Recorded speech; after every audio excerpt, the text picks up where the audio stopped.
حدیث T V electronic media کی دنیا میں فرقہ واریت سے پاک کتاب و سنت کی ایک سچی آواز حدیث ٹی وی، جس پر آپ دیکھ اور سن سکتے ہیں قرآن حکیم کی تلاوت، نبی مکرم صلی اللہ علیہ وسلم کی شان اقدس میں خوبصورت نعتیں، عالم اسلام کے ممتاز اسکالرز کے لیکچرز، بچوں اور خواتین کی اسلامی اور روحانی تربیت کے حوالے سے خصوصی پروگرامز۔ ہم نے حدیث ٹی وی کے ذریعے اسلام کا پیغام پاکستان اور دنیا بھر کے ناظرین تک پہنچانے کا عزم کیا ہے۔ اللہ ہم سب کا حامی و ناصر ہو۔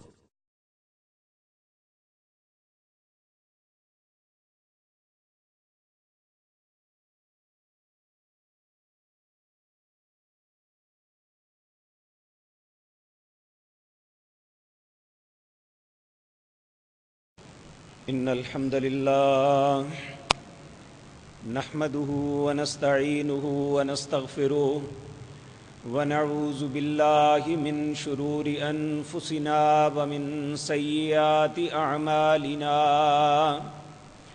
من يهده الله فلا مضل له ومن يضلل فلا هادي له وأشهد أن لا إله إلا الله وحده لا شريك له وأشهد أن محمدًا عبده ورسوله أما بعد فإن خير الحديث كتاب الله وخير الهدي هدي محمد صلى الله عليه وسلم وشر الأمور محدثاتها وكل محدثة بدعة وكل بدعة ضلالة وكل ضلالة في النار رب اشرح لي صدري ويسر لي أمري واحلل عقدة من لساني يفقهوا قولي اللهم انفعنا بما علمتنا وعلمنا ما ينفعنا وزدنا علما رب أوزعني أن أشكر نعمتك التي أنعمت علي وعلى والدي وأن أعمل صالحا ترضاه وأصلح لي في ذريتي إني تبت إليك وإني من المسلمين أعوذ بالله السميع العليم من الشيطان الرجيم بسم الله الرحمن الرحيم لقد كان لسبإ في مسكنهم آية جنتان عن يمين وشمال كلوا من رزق ربكم واشكروا له بلدة طيبة ورب غفور فأعرضوا فأرسلنا عليهم سيل العرم وبدلناهم بجنتيهم جنتين ذواتي أكل خمط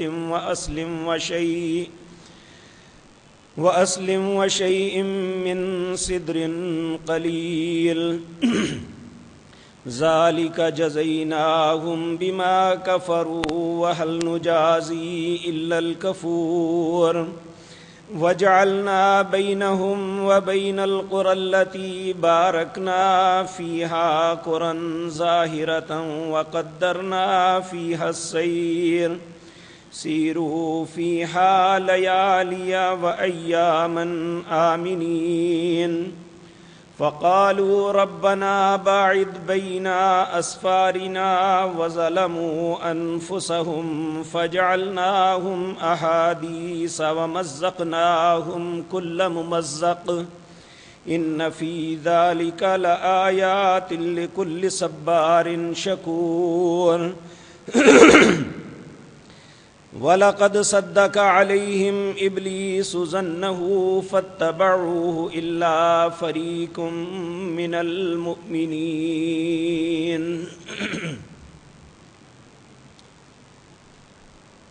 حضرات محترم، اللہ مالک نے حضرت انسان کو جن نعمتوں سے نوازا ہے ان نعمتوں میں سب سے بہترین اور پسندیدہ باتیں جو ہیں اللہ کو دو لگتی ہیں. ایک یہ کہ جب اللہ رب العزت انسان کو نعمت سے نوازے تو انسان اپنے رب کا شکر ادا کرے. دوسری بات یہ کہ اللہ مالک اگر کسی وقت انسان کو کسی بھی صورت کسی بیماری کے ساتھ، مال کی کمی کے ساتھ، حالات کی سختی کے ساتھ کسی بھی طریقے سے آزمائے تو انسان آزمائش کے اندر صبر کرے. یہ دونوں باتیں اللہ کو اتنی خوبصورت لگتی ہیں. پیارے پیغمبر جناب محمد الرسول اللہ صلی اللہ علیہ وسلم نے ارشاد فرمایا، ایک ایماندار شخص جو ہے اس کا معاملہ اللہ نے بڑا عجیب بنایا ہے. صحابہ کرام رضوان اللہ علیہ مجمعین نے عرض کیا، یا رسول اللہ ایمانداروں کا معاملہ کیا عجیب ہے؟ آپ نے فرمایا اس کا معاملہ عجیب یہ ہے کہ اگر ایک ایماندار شخص کو اللہ نعمتوں سے نوازتا ہے تو یہ شکر کرتا ہے، تب بھی اللہ اسے اجر دیتے ہیں. یعنی دنیا کی نعمتوں سے بھی نوازا گیا اور ان نعمتوں کے مقابلے میں اس انسان نے، اس ایماندار نے اپنے رب کی نعمتوں کا شکر ادا کیا، تو ایسے حالات میں اللہ رب العزت اسے اجر دیتے ہیں. دوسرا فرمایا وہ انسان بھی، وہ ایماندار بھی اللہ رب العزت کو بڑا پسند ہے کہ جب اس پہ کوئی آزمائش، تکلیف آتی ہے تو وہ اس آزمائش پہ صبر کرتا ہے، تب بھی اللہ اسے اجر سے نوازتا ہے. دونوں حالات میں ایماندار شخص جو ہے یہ محروم نہیں ہوتا. اگر مصیبت کے وقت صبر کرتا ہے تب بھی اسے اجر سے نوازا جاتا ہے. اگر یہ خوشی اور اچھے، آسانی اور نعمتوں پہ شکر کرتا ہے تب بھی اللہ کے اجر کا مستحق بنتا ہے. اس کے لیے کوئی ضروری نہیں ہے کہ انسان مصیبت میں ہی مبتلا ہو تو اسے اجر ملے گا. اگر ایک انسان کو اللہ نعمتوں سے نوازتا ہے، وہ ان نعمتوں کا شکر ادا کرتا ہے، تو یقینی بات ہے وہ بھی اسی طرح اللہ کی نظروں میں ایک عابد ہے، زاہد ہے، متقی ہے، پرہیزگار ہے، وہ اللہ کی اطاعت اور فرما برداری کرنے والا ہے. لیکن میرے عزیز بھائیو، اللہ رب العزت کو ایک بات پہ ہم سے گلہ ہے. وہ کہتا ہے وَلَا تَجِدُ أَكْثَرَهُمْ شَاكِرِينَ، لوگوں میں اکثر تم میں سے شکر گزار نہیں پاتا.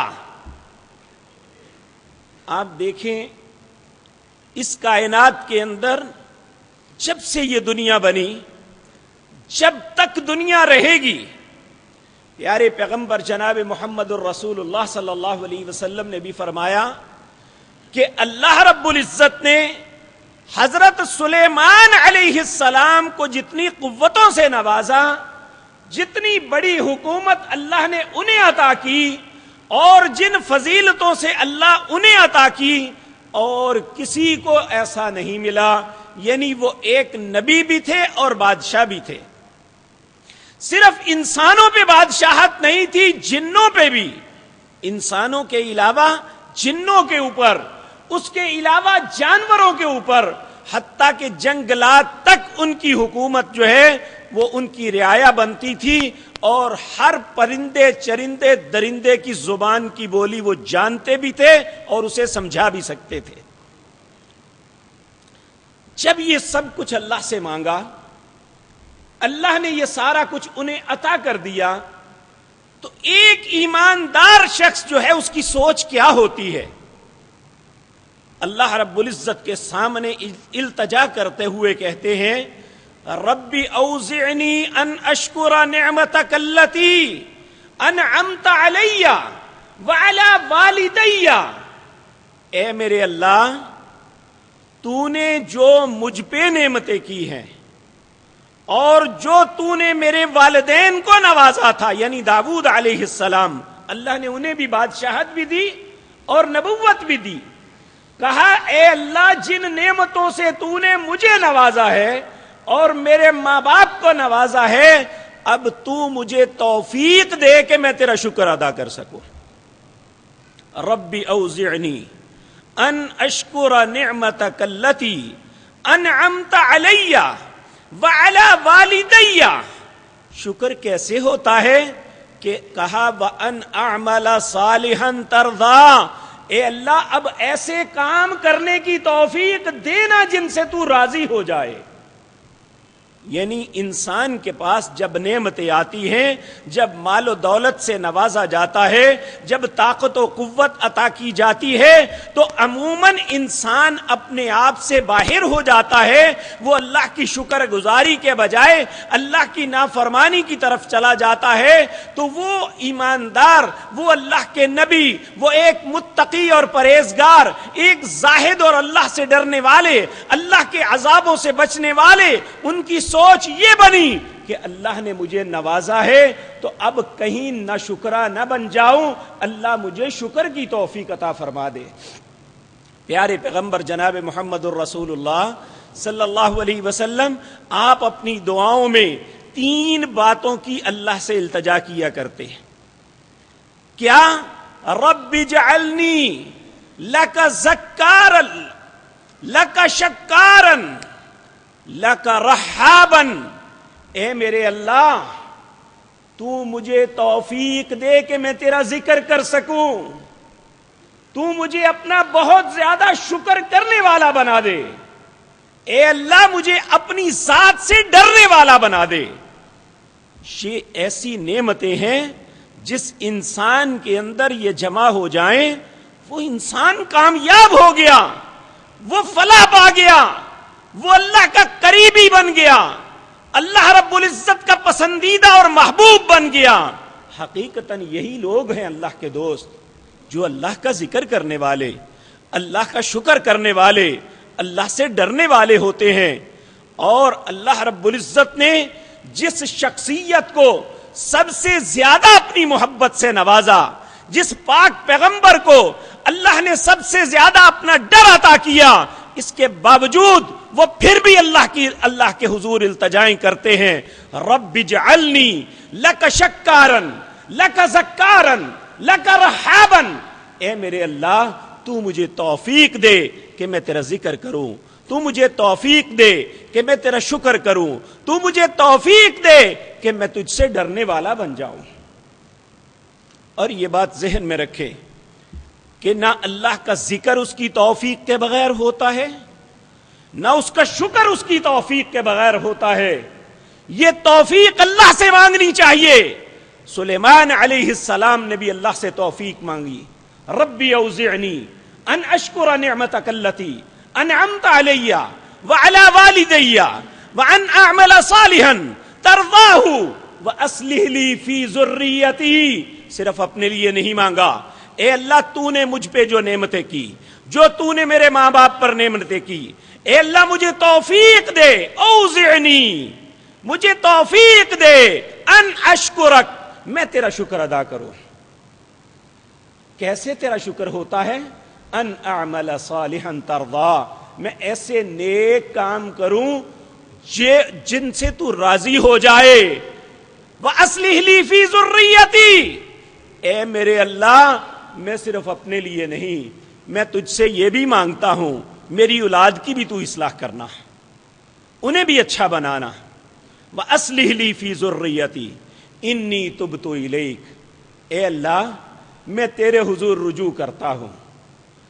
وانی من المسلمین، میں تمہیں یقین دلاتا ہوں میں تیرا فرما بردار ہوں، تیرا اطاعت گزار ہوں. نبی کریم صلی اللہ علیہ وسلم نے ارشاد فرمایا، اللہ رب العزت ان اللہ لیرضا، لوگوں اللہ اس بندے پہ راضی ہو جاتا ہے جسے اللہ کھانے کے لیے کھانا دے، وہ کھانا کھانے کے بعد فلیحمد اللہ، وہ اللہ کی حمد بیان کرتا ہے۔ جسے اللہ پینے کے لیے پانی دیتا ہے فلیحمد اللہ، پھر وہ اللہ کا شکر اور اللہ کی حمد بیان کرتا ہے۔ ایسے انسان پہ اللہ راضی ہو جاتا ہے۔ اور یہ شکر اتنی بڑی نعمت ہے، اللہ رب العزت فرماتے ہیں لئن شکرتم، لوگوں اگر تم میرا شکر ادا کرو، لأزیدنکم، میں تم سے وعدہ کرتا ہوں میں اپنی نعمتوں میں اور زیادہ اضافہ کرتا چلا جاؤں گا۔ تو میرے بھائیو، اگر ایک انسان سوچتا ہے کہ میں نہیں شکر ادا کرتا تو کیا ہوگا؟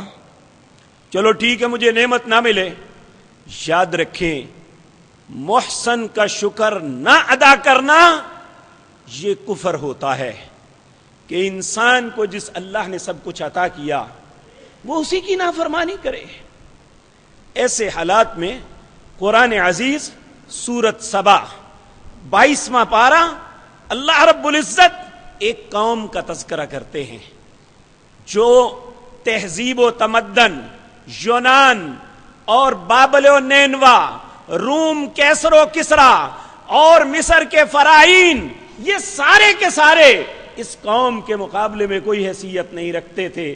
قوم سبا سب سے زیادہ مہذب، سب سے زیادہ مالدار، سب سے زیادہ پڑھے لکھے، اور اس وقت جو ٹیکنالوجی ان کے پاس تھی دنیا کی کسی قوم کے پاس نہیں تھی۔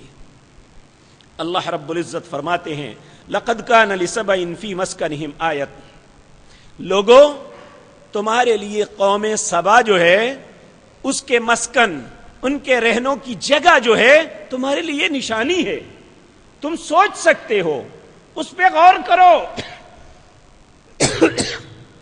اس کے متعلق ائمہ مفسرین نے بڑی تفصیل کے ساتھ لکھا ہے۔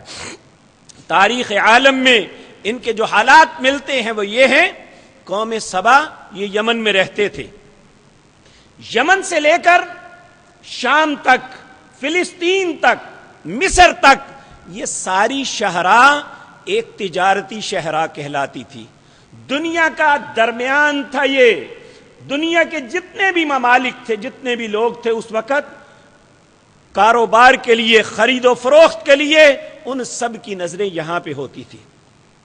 اور جتنا پرامن، جتنا خوبصورت، جتنا زرخیز علاقہ یہ تھا دنیا میں کوئی بھی نہیں تھا۔ اب دیکھیں آج کنکریٹ کا زمانہ ہے، اور اس کے علاوہ آئرن کے ساتھ، کنکریٹ کے ساتھ بند باندھے جاتے ہیں، پھر بھی ختم ہو جاتے ہیں۔ ان کے پاس ایسی ٹیکنالوجی تھی کہ اس زمانے میں مٹی کے بند بناتے تھے، اور ہزاروں جو ہے وہ کیوبک فٹ پانی جو ہے وہ جمع، لاکھوں کروڑوں کیوبک فٹ پانی جمع کر لیتے تھے۔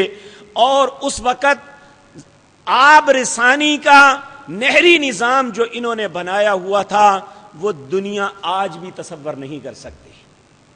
یہی وجہ ہے کہ ان کے پورے علاقے یمن سے لے کر شام تک یہ باغات سے اٹے پڑے تھے، دنیا کا ہر پھل یہاں پہ موجود ہوتا۔ اللہ رب العزت فرماتے ہیں ان کے لیے ان کی یہ باغات، ان پر جو نعمتیں، ان پہ جو بارشیں اللہ رب العزت نے کی تھی، یہ تمہارے لیے آیتن، نشانیاں ہیں۔ جنتان، ان کے لیے بے شمار باغات تھے، عن یمین و شمال، ان کے دائیں بھی باغات تھے، بائیں بھی باغات تھے، اتنی فراوانی تھی کہ انسان تصور نہیں کر سکتا۔ تو اللہ رب العزت نے اس قوم سے کہا کلو، کھاؤ، من رزق ربکم، یہ رزق تمہارے رب کی طرف سے تمہیں عطیہ ہے، کھاؤ، لیکن اس رزق کو کھانے کے بعد وشکروا لہ، اس کا شکر ادا کرنا، کیونکہ یہ ایک لازم بات ہے۔ آپ دیکھیں، میں عرض کروں، عبداللہ بن مبارک بہت بڑے محدث تھے۔ ایک مرتبہ وقت کا حاکم ان کے پاس آیا، کہنے لگا اے عبداللہ آپ مجھے کوئی نصیحت کریں۔ آپ نے فرمایا تم بادشاہ لوگو کیا نصیحت ہو سکتی ہے تمہیں؟ کہنے لگا نہیں، آپ مجھے کوئی نہ کوئی نصیحت کریں۔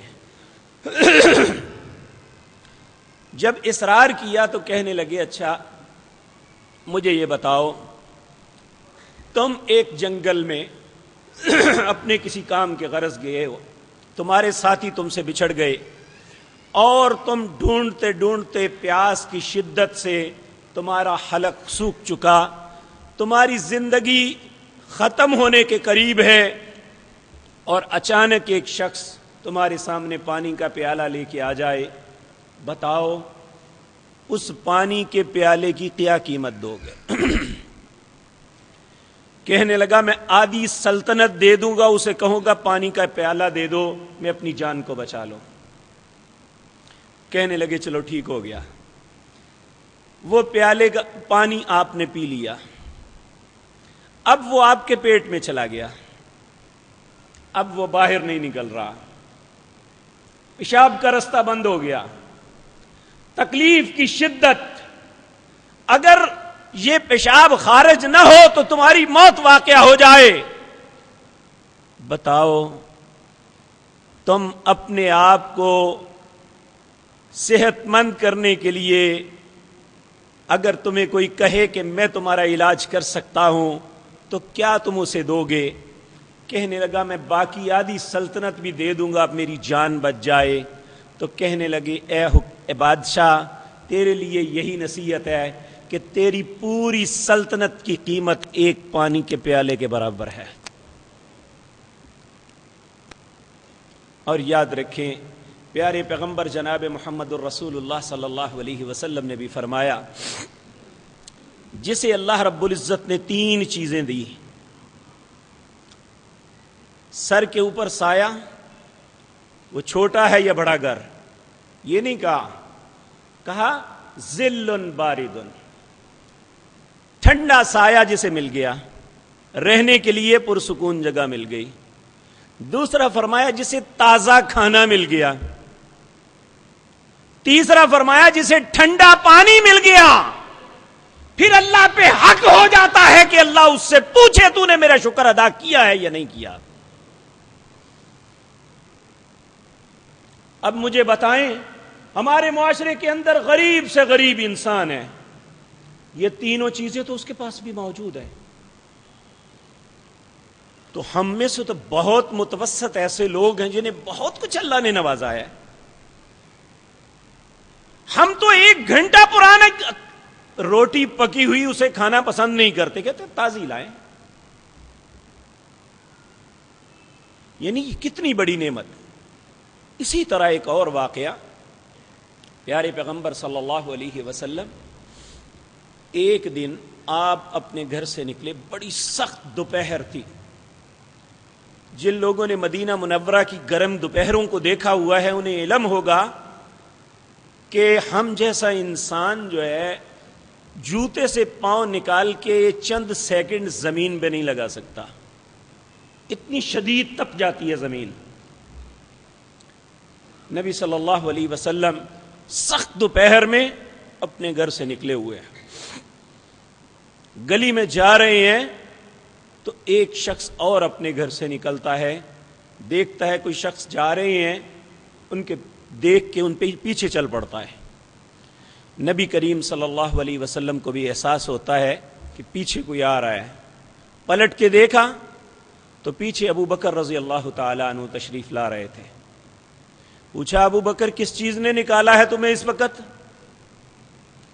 کہنے لگے یا رسول اللہ جس چیز نے آپ کو نکالا ہے اس نے مجھے نکالا ہے۔ نبی کریم صلی اللہ علیہ وسلم بھوک سے پریشان ہو کے شکر دوپہر میں باہر نکلے، اور اسی بھوک نے حضرت ابو بکر کو نکالا، اور دونوں چلتے چلتے شہر سے باہر ایک باغ کے دروازے پہ پہنچتے ہیں۔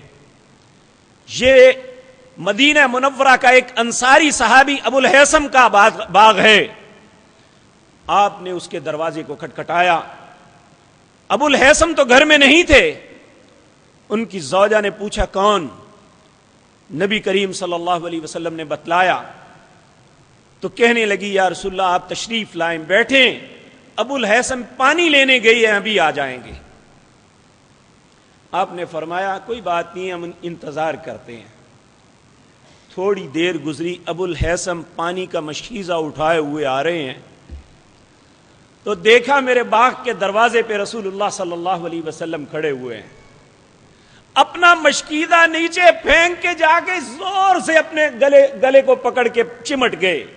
میرے ماں باپ آپ پہ قربان، آپ میرے گھر تشریف لائے ہیں. آپ نے فرمایا ہاں ابو الہیثم. فوراً ابو الہیثم نے ایک چادر بچھائی، نبی کریم صلی اللہ علیہ وسلم کو بٹھایا، سیدنا ابو بکر کو بٹھایا، بھاگ کے گئے اور جا کے ایک درخت سے کھجوروں کا تازہ خوشہ اتار کے لے آئے. تو نبی کریم نے کہا صلی اللہ علیہ وسلم آپ تو ابھی پورا خوشہ لے آئے ہو. کہا میری خوش نصیبی ہے کہ آپ میرے گھر تشریف لائے ہیں. آپ کو کھجوریں کھلائیں، اس میں کچی بھی تھی، اس میں پکی ہوئی بھی تھی، اس میں خشک بھی تھی.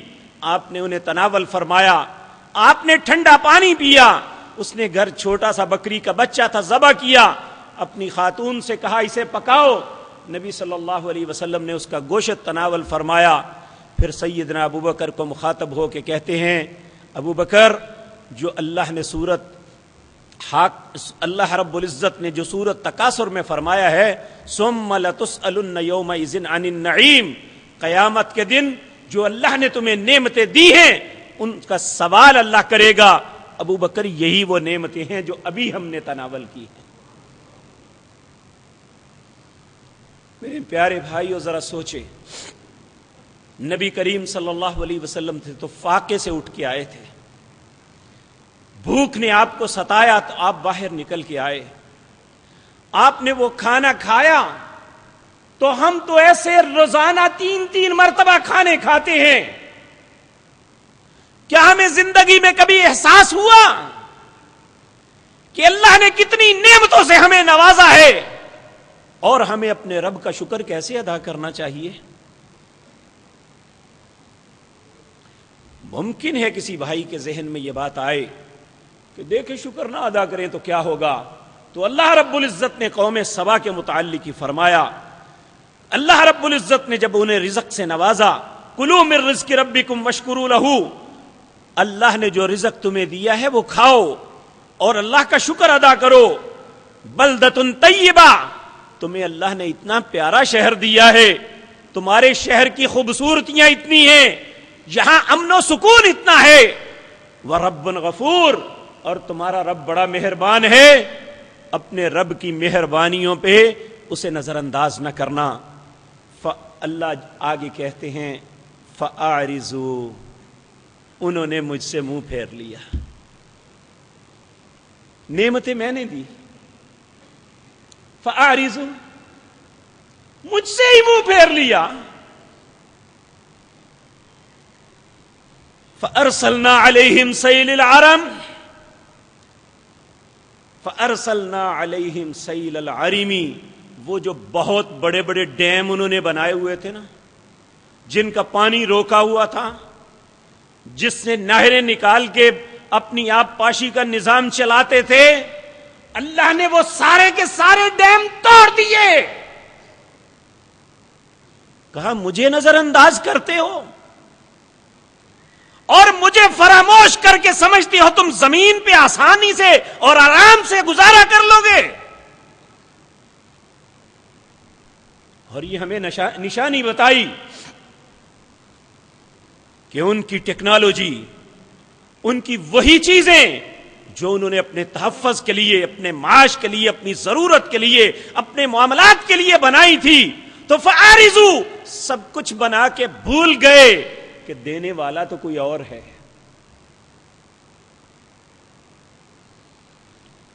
تو جب اس سے منہ پھیرو گے، جب اس سے اعراض کریں گے ہم لوگ، تو اللہ رب العزت فرماتے ہیں فَأَرْسَلْنَا عَلَيْهِمْ سَيْلَ الْعَرِمِ، پھر میں نے ان کے اوپر سارے بند توڑ کے سیلاب پھیلا دیا. وبدلناہم بجنتیہم جنتین ذواتئی اکل خمط واصل وشیء من صدر قلیل. وہ سارے کے سارے پھل پھول بوٹے تباہ ہو گئے، اور جب سیلاب ختم ہوا تو وہاں سرکنڈے، جھاڑیاں، پیلو کے درخت اور بے شمار ایسی چیزیں تھور جو کھانے کے قابل نہیں تھی، اگر ان کے کھانے کے لیے کچھ رہا تو من صدر قلیل، تھوڑی سی بیری کے درخت رہ گئے کہ جن سے انہوں نے پھر اپنا گزر بسر، اپنی زندگی کو بچانے کا سامان کیا تھا.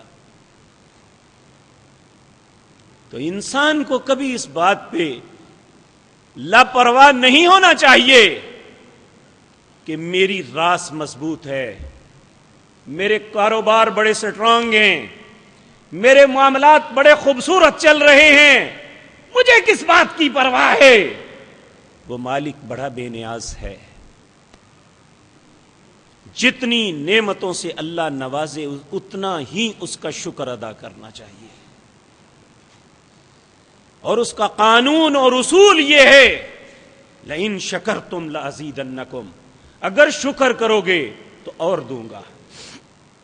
ولئن کفرتم، اگر میری نعمتوں کا انکار کرو گے، مجھ سے ہی اعراض کرو گے، تو یاد رکھو میرا عذاب بڑا سخت ہے. العیاذ باللہ، اللہ ہم سب کو اپنی پناہ میں رکھے.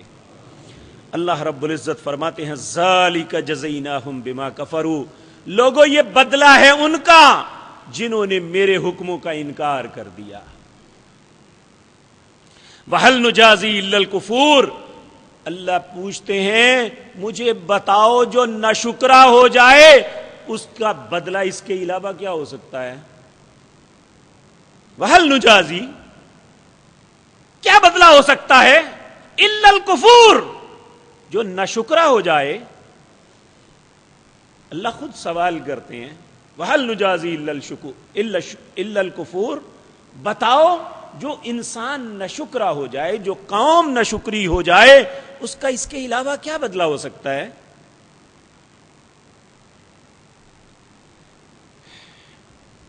اللہ رب العزت فرماتے ہیں وَجَعَلْنَا بَيْنَهُمْ، پھر اللہ ایک نقشہ کھینچ کے دکھاتے ہیں. وَجَعَلْنَا بَيْنَهُمْ وَبَيْنَ الْقُرَى الَّتِي بَارَكْنَا فِيهَا قُرًى ظَاهِرَةً وَقَدَّرْنَا فِيهَا السَّيْرَ سِيرُوا فِيهَا لَيَالِيَ وَأَيَّامًا آمِنِينَ. ان کے یمن سے لے کر شام تک رستے کی کیفیت یہ تھی کہ اللہ نے رستے میں مختلف بستیاں آباد کی ہوئی تھی. کوئی شخص دن کو چلتا تو دوپہر ایک بستی میں پہنچ جاتا، دوپہر کو چلتا تو رات کو دوسری بستی میں. کوئی رستہ سنسان نہیں تھا، ایک خوبصورت منظر تھا جس کا انسان تصور کر سکتا ہے کہ ایک خوبصورت جگہ، ایک خوبصورت آئیڈیل جو ہے امن و امان کی صورتحال. اللہ کہتے ہیں یہ سارا کچھ میں نے دی تھی کہ ان کے لیے یہ سب کچھ موجود تھا. وَأَيَّامٍ آمِنِينَ، ان کے دن اور رات بڑے امن سے گزر رہے تھے. اب جب سب کچھ ان کے پاس تھا فَقَالُوا رَبَّنَا بَاعِدْ بَيْنَ أَسْفَارِنَا، انہوں نے خود ہی اللہ سے کہا یہ کیا ہے، لمبے لمبے سفر ہونے چاہیے، تھوڑی سی بندہ جو ہے نا وہ انجوائے تو کرے. اگر آسانی ملی ہو تو انسان جو ہے نا تڑپنا شروع کر دیتا ہے، نہیں ایسے بھی کر کے دیکھ لیں. تو یہ اللہ سے فَقَالُوا رَبَّنَا بَاعِدْ بَيْنَ أَسْفَارِنَا، کہنے لگا یہ کیا، صبح چلیں دوپہر کو دوسرا شہر آ جاتا ہے، دوپہر کو چلیں رات کو آ جاتا ہے، اے اللہ ہمارے سفر لمبے کیوں نہیں کر دیتا؟ اللہ نے کہا میں نے تو تمہاری آسانی کے لیے کیا، تم کیا کر رہے ہو؟ فَجْعَلْنَاهُمْ أَحَادِيث، اللہ کہتے ہیں پھر میں نے انہیں افسانہ بنا دیا کہ لوگوں کے لیے ایک کہانی بن گئی کہ قوم سبا کے لوگ بھی دنیا میں آباد تھے. وَمَزَّقْنَاهُمْ كُلَّ مُمَزَّقٍ، اللہ کہتا ہے میں نے پھاڑ پھاڑ کے اڑا دیا، فرقے فرقے ہو گئے، لڑنے جھگڑنے لگے، ایک دوسرے کے مخالف ہو گئے، میں نے ایک دوسرے سے مروا کے اڑا دیا. فَمَزَّقْنَاهُمْ كُلَّ مُمَزَّقٍ إِنَّ فِي ذَلِكَ لَآيَاتٍ لِكُلِّ صَبَّارٍ صبار شکور. اللہ فرماتے ہیں لوگوں یہ نشانیاں ہیں، یہ سبق ہے، یہ تذکیر ہے، یہ نصیحت ہے ہر اس شخص کے لیے جو مصیبت میں صبر کرنے والا ہے اور نعمتوں پہ اللہ کا شکر ادا کرنے والا ہے. پھر اللہ رب العزت کہتے ہیں وَلَقَدْ صَدَّقَ عَلَيْهِمْ إِبْلِيسُ. یہاں ابلیس نے اپنی بات کو سچ کر دکھایا.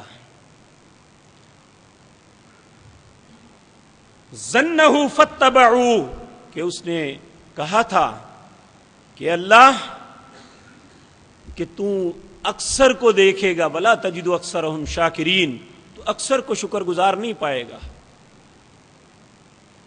میں ان کے دائیں سے بھی آؤں گا، میں بائیں سے بھی آؤں گا، اوپر سے بھی نیچے سے بھی آؤں گا.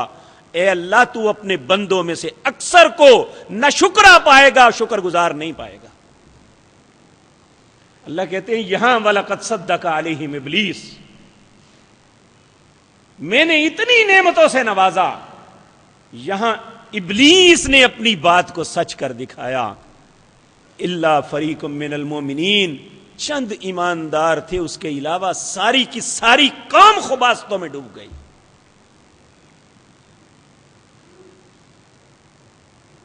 میرے عزیز بھائیوں، آج میں اور آپ بھی اپنے اور اپنی قوم کا جائزہ لیں. ہماری کیفیتیں کیا ہیں؟ ایک اور نبی صلی اللہ علیہ وسلم نے ایک مرتبہ اپنے صحابہ کی موجودگی میں بنی اسرائیل کا ایک قصہ بیان کیا. صحیح بخاری کے اندر روایت ہے، حضرت ابو ہریرہ رضی اللہ تعالی عنہ راوی ہیں اس بات کے. نبی کریم صلی اللہ علیہ وسلم ارشاد فرماتے ہیں کہ بنی اسرائیل میں 3 شخص اللہ نے انہیں آزمانے کا ارادہ کیا. ان میں ایک ایسا شخص تھا جسے کوڑ پڑا ہوا تھا اور لوگ اس سے نفرت کرتے تھے. ایک شخص ایسا تھا جو سر سے گنجا اور جلدی بیماریوں میں مبتلا تھا. اور تیسرا وہ شخص تھا جو آنکھوں سے اندھا، کانوں سے بہرا تھا. اللہ نے تینوں کو آزمانے کا ارادہ کیا. اپنے فرشتے ایک کو بھیجا انسان کے روپ میں. وہ سب سے پہلے جو کوڑ کے مرض میں مبتلا تھا اس کے پاس گیا. اسے کہتا ہے بھائی کیا چاہتا ہے تو؟ وہ کہنے لگا کہ لوگ مجھ سے نفرت کرتے ہیں، کوئی مجھے اپنے پاس کھڑا ہونا بٹھانا پسند نہیں کرتا. اگر اللہ مجھے صحت سے نواز دے تو میں اس کا شکر ادا کروں گا.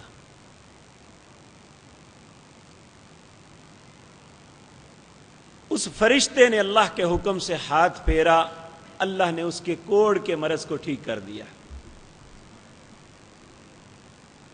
پھر اسے کہا تو مال میں سے کیا چیز پسند کرتا ہے؟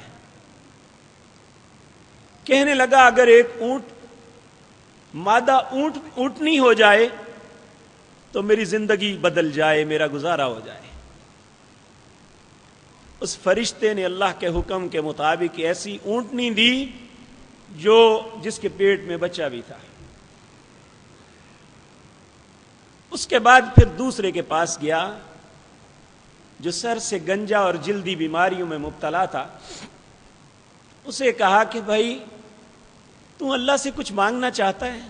کہنے لگا کہ لوگ مجھ سے نفرت کرتے ہیں، میرے گنجے پن کی وجہ سے میرا مذاق بنتا ہے. اگر اللہ مجھے بال دے دیں، یہ میری بیماریاں دور ہو جائیں تو میں اللہ کا شکر ادا کروں. اللہ کے حکم کے مطابق فرشتے نے اس کے سر پہ ہاتھ پھیرا، اللہ نے اسے صحت دے دی. اور اسے کہا مال میں سے تو کیا پسند کرتا ہے؟ کہنے لگا اگر ایک گائے ہو جائے تو میرا زندگی بدل جائے. اسے ایک گائے دے دی گئی. پھر اس کے بعد وہ تیسرا جو نابینا تھا اس کے پاس گیا. وہ کہنے لگا مجھے تو لے جانے والا بھی کوئی نہیں، ٹھوکریں کھاتا ہوں، اگر اللہ مجھے یہ نعمت نظر دے دے تو مجھ جیسا خوش نصیب کون ہوگا. اللہ رب العزت نے اس کی نظر کو ٹھیک کر دیا اور اس کے کہنے پہ اسے ایک بکری دے دی گئی. وقت گزرتا گیا، اونٹ والے کا اونٹوں کا ریوڑ بن گیا، جس کے پاس گائے تھے اس کے گائے کا ریوڑ بن گیا، اور بکری والے کے بکری کے ریوڑ بن گئے. اور اللہ نے اتنا نوازا کہ ہر دنیا کی نعمت ان کے پاس تھی. اب وہ فرشتہ دوبارہ آزمائش کے لیے آتا ہے، ایک غریب فقیر اور کلاش بن کے آگے پہلے سے کہتا ہے کہ بھائی دیکھ، اللہ نے تجھے بہت نوازا ہوا ہے، میں ایک تنگ دست انسان ہوں، میں ایک لمبے سفر پہ جانا چاہتا ہوں، اگر اپنے اتنے بڑے ریوڑ سے ایک اونٹ دے دے تو میں اپنے مقام تک پہنچ سکتا ہوں. وہ کہنے لگے بڑے حقوق ہیں مجھ پہ. تو کہنے لگا میں تھوڑا تھوڑا تمہیں پہچانتا ہوں، تم پہلے کوڑی میں مبتلا نہیں تھے. کہنے لگا پاگل ہو گئے ہو، میرے باپ دادا کی جائیداد ہے جو مجھ تک پہنچی. تو اس نے کہا کہ تم اگر جھوٹ بولتے ہو تو میں اللہ سے دعا کرتا ہوں اللہ تمہیں پہلی حالت میں لوٹا دے. اللہ نے ویسا ہی کر دیا. دوسرے کے پاس گیا، اس نے بھی پہلے کی طرح ہی جواب دیے. پھر وہ تیسرے کے پاس گیا، اسے کہا، اس نے کہا بھائی اللہ کے بندے، تو نے جس اللہ کے نام پہ واسطہ ڈالا ہے مجھ پہ، اس اللہ کے لیے سارا کچھ لے جاؤ. میں کچھ بھی نہیں تھا، میں اندھا تھا. اس نے کہا بھی نہیں میں اندھا تھا، میں بہرا تھا، میرے رب نے مجھے آنکھیں دی، میں بہرا تھا، اللہ نے سننے کی قوت دی، میں بھوکا تھا، اللہ نے مجھے ریوڑ کے ریوڑ دے دیے. جا جس رب کا نام لے کے مانگ رہے ہو وہ سارا کچھ لے جا.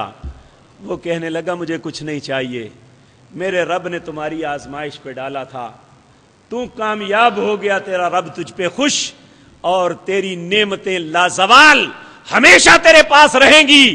تیرے ساتھیوں نے جھوٹ بولا، اللہ کے حکموں کا کفر کیا، ان سے سب کچھ چھین کیا. اس لیے میرے پیارے بھائیو، اللہ نے ہمیں نعمتوں سے نوازا ہے. ہمارے پاس خوبصورت کاروبار ہیں، ہمیں اللہ رب العزت نے بڑا بنایا ہے لوگوں کے اوپر. ہم کسی کے زیر نگی نہیں، بلکہ ہمارے زیر نگی بہت سے لوگ کام کرتے ہیں. یہ وہ نعمتیں ہیں. پیارے پیغمبر جناب محمد الرسول اللہ صلی اللہ علیہ وسلم نے ارشاد فرمایا، انما يسأل عنہ یوم القیامہ، بے شک اللہ رب العزت سوال کریں گے قیامت کے دن، یعنی العبد، یعنی اپنے ہر بندے سے، من النعم، نعمتوں کے متعلق، کہ اللہ رب العزت فرمائیں گے اے میرے بندے مجھے یہ بتا، میں نے تمہیں سواریاں دی، تو سواریوں پہ سفر کرتا رہا، میں نے تمہیں عورتیں تمہاری زیر نگی دی جن سے تم نکاح کر کے اپنی زندگی گزارتے رہے، اور تیسرا فرمایا کہ تمہیں لوگوں کے اوپر حاکم بنایا، باس بنایا، مالک بنایا. اب مجھے بتا میرا شکر کہاں گیا؟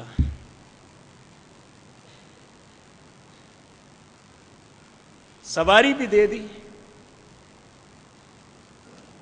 شادی بھی کروا دی، اور تیسرا یہ کہ اللہ رب العزت نے کسی کے اندر زیر نگی بے بس نہیں بنایا بلکہ اچھا بنایا. تو پھر اللہ پوچھیں گے فَأَيْنَ شُكْرَ لَكَ فَأَيْنَ شُكْرَ ذَلِكَ، بتا اب میرا شکر کہاں ہے؟ اور یاد رکھیں، ہم سے کوئی چیز خریدتا ہے تو جب تک اس کا پیمنٹ نہ دے ہم چیز نہیں دیتے.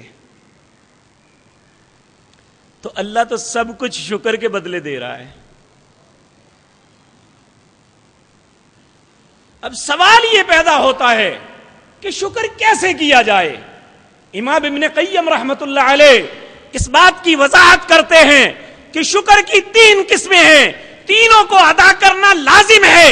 اگر تینوں میں سے ایک بھی رہ جائے تو وہ شکر ادا کرنے والا نہیں ہے. سب سے پہلی بات زبان سے شکر کرے. پیارے پیغمبر جناب محمد الرسول اللہ صلی اللہ علیہ وسلم جب کھانا کھا کے فارغ ہوتے تو کہتے الحمدللہ الذی اطعمنا وسقانا وجعلنا من المسلمین. تمام تعریفیں اس اللہ کے لیے ہیں جس نے مجھے کھلایا, جس نے مجھے پلایا اور جس نے مجھے اپنا فرما بردار بنایا. یہ زبان کا شکر ہے. بندہ سوتا ہے, نیند موت کی بہن ہے, اٹھتا ہے کہتا ہے الحمدللہ الذی احیانا بعدما اماتنا والیہ النشور. اے میرے اللہ, تمام تعریفوں کے لائق تیری ذات ہے جس نے مجھے موت کے بعد زندگی بخشی. وَإِلَيْهِ النُّشُورُ, لوٹ کے مجھے تیرے پاس ہی آنا ہے. انسان رفع حاجت کر کے فارغ ہوتا ہے, باہر نکلتا ہے, کہتا ہے الحمدللہ الذی عافانی مما الحمدللہ الذی اذهب عنی العذاب عافانی. تمام تعریفیں اس اللہ کے لیے ہیں. اذهب عنی العذاب, جس نے یہ اس تکلیف کو مجھ سے دور کیا, وعافانی, مجھے عافیت عطا فرمائی. نبی کریم صلی اللہ علیہ وسلم نے فرمایا جب تم کسی بے بس, مجبور, لاچار, معذور کو دیکھو تو یہ کہو الحمدللہ الذی عافانی مما ابتلاک بہ وفضلنی علی کثیر ممن خلق تفضیلا. تمام تعریفیں اس اللہ کے لیے ہیں جس نے تمہیں اس بیماری میں مبتلا کیا اور مجھے بچایا, اور اپنی مخلوق میں سے بہت سے لوگوں پہ مجھے فضیلت عطا کی. پیارے پیغمبر جناب محمد الرسول اللہ فرماتے ہیں جس نے ایسا وقت میں ایسا کیا, اللہ اس تکلیف اور بیماری میں اسے کبھی مبتلا نہیں کریں گے. یہ ہے زبان کا شکر. ایک ہے دل کا شکر. انسان اپنے دل میں اس محسن اعظم کی تعظیم کرتا رہے کہ میرے رب کے سارے احسان ہیں مجھ پر. اور تیسرا شکر ہے بدن کے ساتھ. انسان نیک اعمال کے ذریعے فرما برداری کر کے, اللہ کی اطاعت کر کے اسے دکھلا دے کہ مالک زبان سے بھی تیری تعریف, دل سے بھی تیرا احترام, اور یہ سارے آزاد تیرے فرما بردار ہیں.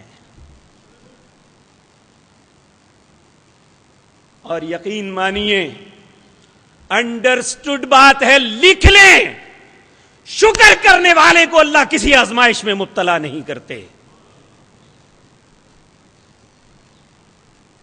اللہ کبھی اس سے رزق نہیں چھینتے, اللہ کبھی اس کی عزت پامال نہیں کرتے. اگر ہم بھی چاہتے ہیں کہ جو کچھ اللہ نے ہمیں نعمتیں دی ہیں یہ برقرار رہیں, اگر ہم چاہتے ہیں کہ ہماری عزتیں پامال ہونے سے بچ جائیں, اگر ہم چاہتے ہیں کہ اللہ رب العزت ہمیں ہمیشہ کے لیے خوشیاں عطا کر دے, ہماری اولادیں بھی ان نعمتوں سے محروم نہ ہو, تو اللہ کا شکر ادا کریں. اللہ ہم سب کو توفیق عطا فرمائے. اقول قولی ھذا واستغفر اللہ.